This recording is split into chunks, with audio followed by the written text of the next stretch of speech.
G'day guys, we're down here today at Western Filters and we're having a look at the diesel pre-filter. So when it comes to servicing our pre-filter, what is actually involved? Well, it's got the bowl down the bottom which we can drain that water out whenever we need to or whenever it starts to get a high level.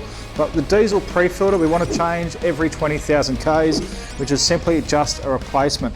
Now when we do so, there's a few things you need to look out for. Well, first we're going to look on the website and identify which filter we need. Unscrew the bowl off the bottom. Is just to make sure that O-ring is in good condition, and then screw the filter directly to the bowl. We get the top collar and we undo that side of it, and then we can pull away the pre-filter from the mount. We can slide that back onto the housing and then add the locking collar back to the top. And that's how easy it is to service your pre-filter. So if you require any further information, check out westernfilters.net.au.